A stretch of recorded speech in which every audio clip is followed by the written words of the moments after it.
Hello everybody, it's WJ here and welcome back to the Noord. In this episode we'll have quite a lot of progress. I'll fill in the last few blocks with houses and show some detailing of the few modern buildings within the old center. There won't be many history lessons today, but I'll try to make things interesting in different ways.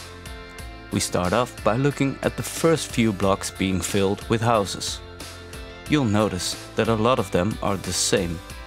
Lately, a creator called Lennep has been making some nice old Dutch canal buildings, and I have already replaced some houses in the center to get more variation. But not yet in this episode, as the building took place before Lennep uploaded his buildings. But now, we move over to this first modern building to create a nice fenced-off parking area. You won't see many large parking places in these old Dutch canal cities. Most of the parking is done on the side of the canals. But we can always use some extra parking here and there. It will be quite simple, just some paving and planters filled with trees and bushes. The most interesting part is probably how I made the bushes out of the hedge props by Ronix. But you'll see that in a bit. In the meantime, let's talk about the new upcoming DLC, Campus. It's all about building nice universities with dorms and sports fields and everything. Cheerleaders included. And that's why, personally, I'm not that interested. Because it all looks and feels so American to me. Here in Amsterdam we have university buildings scattered throughout the city. There are apartments specifically built for students, but not on a campus side. Now, I could be completely wrong, and if so, do share in the comments, but I think this is the case for the majority of Europe, or at least the mainland. Maybe it's an Anglo-Saxon thing, I don't know. But I don't see myself using this DLC. I don't build American-style cities. If you're a vanilla player or like to build American cities, this DLC could be really interesting. For me, not so. Oh well, you can't please everybody. But a thing that I must point out, a new DLC means a new update. And a new update means broken mods. If you play with a lot of mods like me, do keep an eye on the workshop. Some mod creators get all the necessary information from Colossal Order to enhance their mods before the update goes out. But not all of them will have their work done in time, so please, be patient. Check the date of the latest update and the comment section of the mods you're using to see how they're doing. And in the discussions tab on the workshop, I suspect there will be a topic with a list of broken mods that will be kept up to date. So, as I said, be patient, let the mod creators do their work, and when they have updated the mods, let them know you appreciate their work. Don't be one of those assholes demanding an update. In the meantime, as long as not all the mods you're using are updated, just don't open your save games, as they might not work. Another thing, with the new DLC, even if you don't buy it, you will probably get some free new assets. That's nice and all, but if you're pretty much maxed out on your RAM usage already, your game might not load anymore after the update.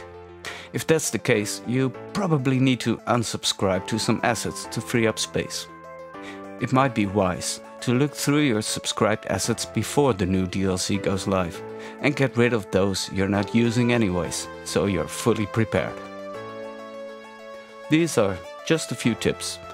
If you got any further questions, do post them in the comment section. I'd be more than happy to help.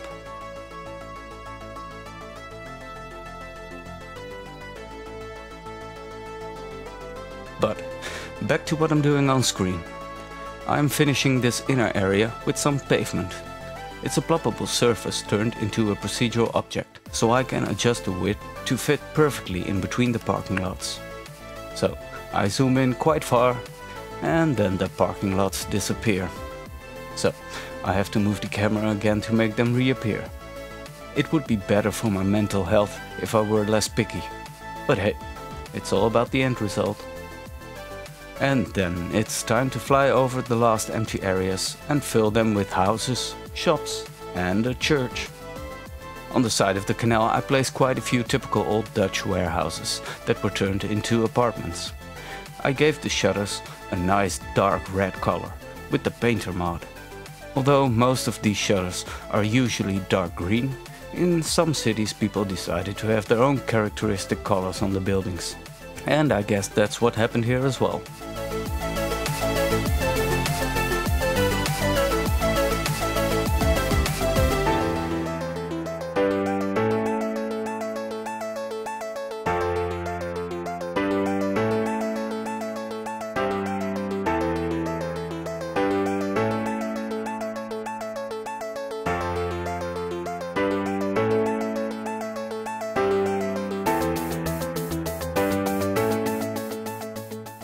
Then we reach the last empty plot of the old center. This is the part of the oldest canal that has been filled. Back in the days, the canals were used as a form of sewage. There even were platforms specifically designed for people to take a dump in the canal. Next to the platforms, they had a few thick ropes hanging in the water. People would pull them up and use the rope to clean between their cheeks. Then they hang the rope back into the water so the fish could clean the rope again. Maybe not the form of hygiene we are used to nowadays, but back then this was pretty decent and the people in these cities were actually quite healthy compared to citizens all around Europe. But the downside was that these canals had to have water flow in order to flush the crap away. Because the cities were expanding and thus more canals were dug, the water flow became less, and the canals more smelly. Some of the old canals were filled up again to get rid of the smells, and it provided more space for housing or marketplaces. In the case of this city, they formed two separate market squares.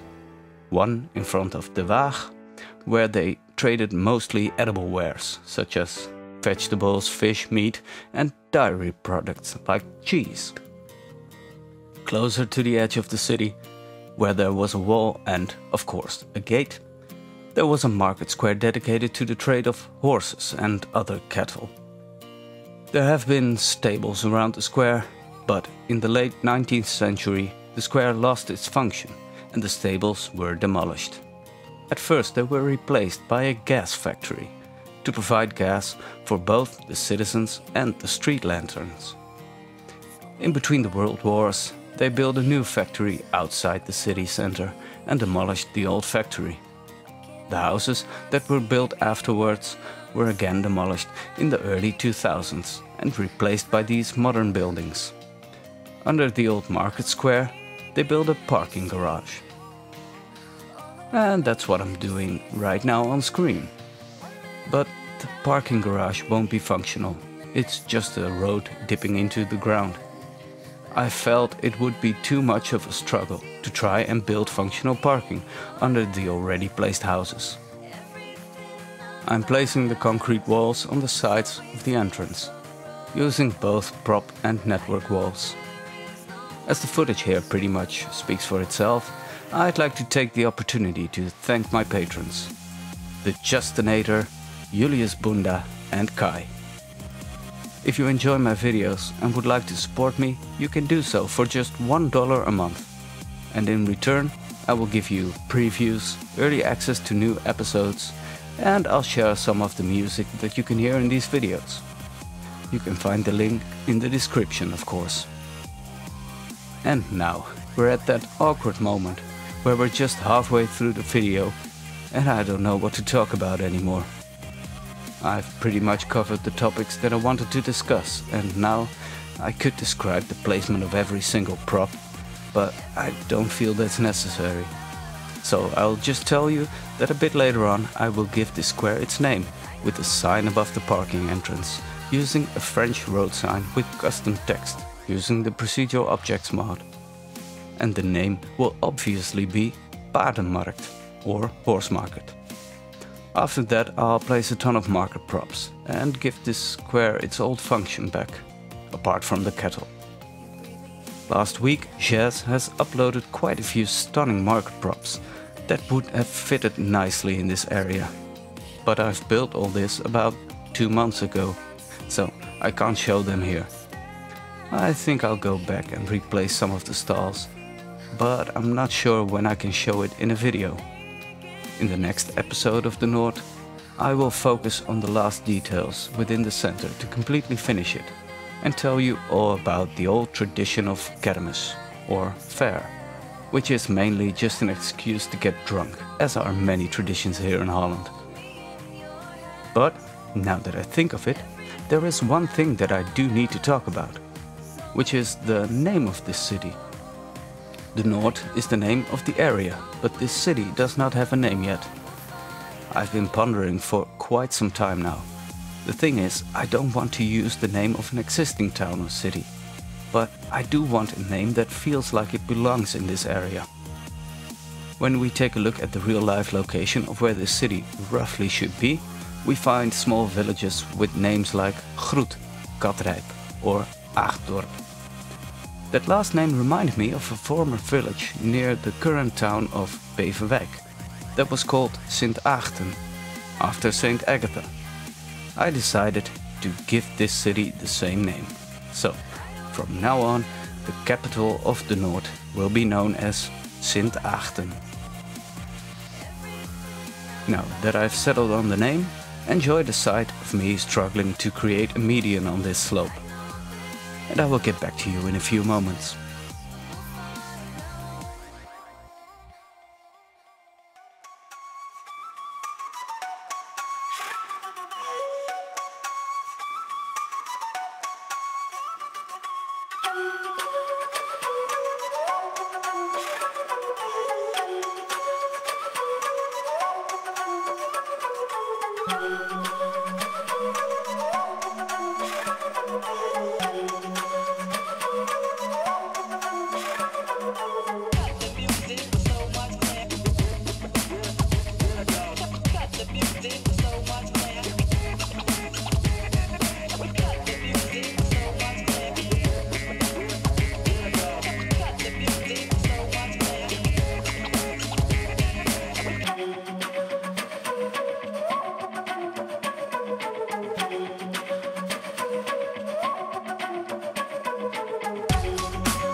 Return of the funky man.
The footage of the second part of this marketplace got corrupted somehow, so I'll just hop over to some cinematic overviews, where I also show the inner yard of the city hall. And with that, this episode comes to a close. I hope you have enjoyed it, and that maybe I have shown you a few tips and tricks to improve your building skills or inspire you in any way. If you have any questions or suggestions, do leave them in the comment section. And if you like this video, please give it a nice thumbs up. For now, have a great day and hope to see you next time. Bye bye.